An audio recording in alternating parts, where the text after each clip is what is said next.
Hi everyone, আসসালামু আলাইকুম। আশা করি সবাই অনেক ভালো আছেন। আমরা আজকে নতুন কয়েকটা বাক্য শিখে নিব। বাক্যগুলো হচ্ছে যে আমি কি করতে পারবো, অর্থাৎ প্রশ্নবোধক বাক্য। যেমন আমি করতে পারবো, সে করতে পারবে, তুমি করতে পারবে, তোমরা করতে পারবে। এগুলোকে আমরা প্রশ্নবোধক বাক্যে পরিবর্তন করব, অর্থাৎ এগুলো দিয়ে আমরা প্রশ্নবোধক বাক্য কীভাবে লেখা যায় এখান থেকে এটা আমরা শিখব। যে আমি কি করতে পারবো, তুমি কি করতে পারবে, তারা কি করতে পারবে, এই জাতীয় কয়েকটা বাক্য আমরা শিখে নিব, যেখান থেকে অনেকগুলো বাক্য চর্চা করে আমরা আরও অনেক নতুন নতুন বাক্য শিখতে পারবো। এরপরে আমি কি করতে পারবো, এটা যদি প্রশ্নবোধক হয়, প্রশ্ন করা হয়, তাহলে এটাকে আমরা ইংরেজিতে কীভাবে বলবো।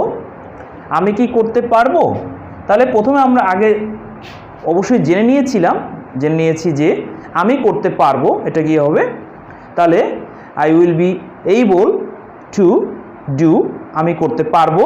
তাহলে এখন এটা কিন্তু আমরা প্রশ্নবোধক বাক্যে পরিবর্তন করব, অর্থাৎ আমরা এখন যেটা শিখবো সেটা হচ্ছে আমি কি করতে পারবো, এটাকে ইংরেজিতে কি বলতে হবে এটা আমরা শিখব।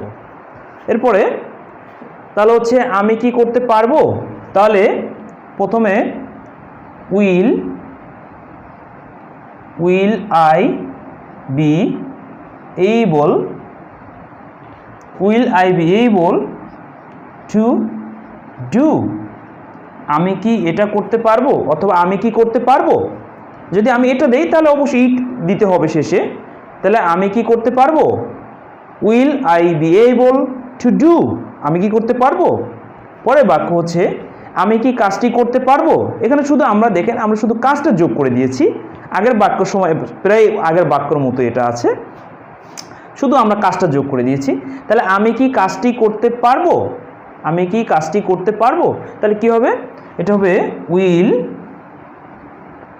আই বি এইবল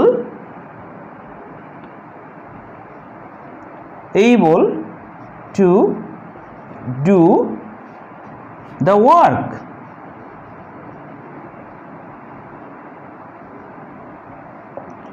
আমি কি কাজটি করতে পারবো, will I be able to do the work, আমি কি কাজটি করতে পারবো। এরপরে নেক্সট হচ্ছে আমি কি ভিতরে আসতে পারবো। আমরা কিন্তু অনেক সময় আমরা কোনো প্রধান শিক্ষক অথবা কোনো সম্মানিত লোকের অফিসে যখন আমরা যাই, তখন কিন্তু আমরা তাদেরকে বলি, স্যার আমরা কি আসতে পারি, আমি কি আসতে পারি, may I come in sir. তো আমি কি আসতে পারি, ওটা এবং এটা কিন্তু অনেক পার্থক্য আছে। এটা হচ্ছে আমি কি আসতে পারবো, আমি কি ভিতরে আসতে পারবো এই জাতীয়, আর ওটা হচ্ছে আমি আসতে পারি, এটা কালেরই পরিবর্তন আছে। তাহলে হচ্ছে আমি কি ভিতরে আসতে পারবো, তাহলে হচ্ছে will I be able to come in. এরপর যদি আপনি বলেন স্যার, তাহলে স্যার ওখানে যোগ করে দিবেন যে স্যার, অথবা যদি এটা না হয় তাহলে হচ্ছে কাম ইন। তাহলে আমি কি ভিতরে আসতে পারবো, এটা হচ্ছে will I be able to come in, আমি কি ভিতরে আসতে পারবো। এরপর নেক্সট আমরা যে বাক্যটা শিখবো সেটা হচ্ছে আমি কি বাড়িতে একা যেতে পারবো। অনেক সময় আমরা একাকি কোনো অনেককে আমরা একা পাঠাইতে চাইলে সে অনেকেই বলে যে আমি কি বাড়িতে একা যেতে পারবো। তাহলে কি হবে, আমি কি বাড়িতে একা যেতে পারবো, will I be able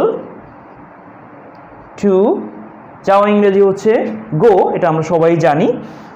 will I be able to go home alone.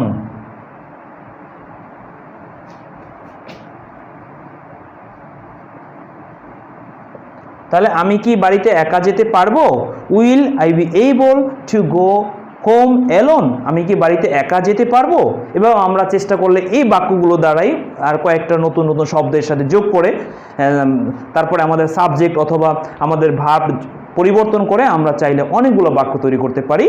আমরা এভাবে বাসায় নতুন নতুন বাক্য তৈরি করব, এবং অবশ্যই আমরা ভিডিওটার কমেন্ট বক্সে আমরা অবশ্যই এটা একটা নতুন বাক্য লিখে জানিয়ে দিব। নো মোর টুডে, আল্লাহ হাফেজ।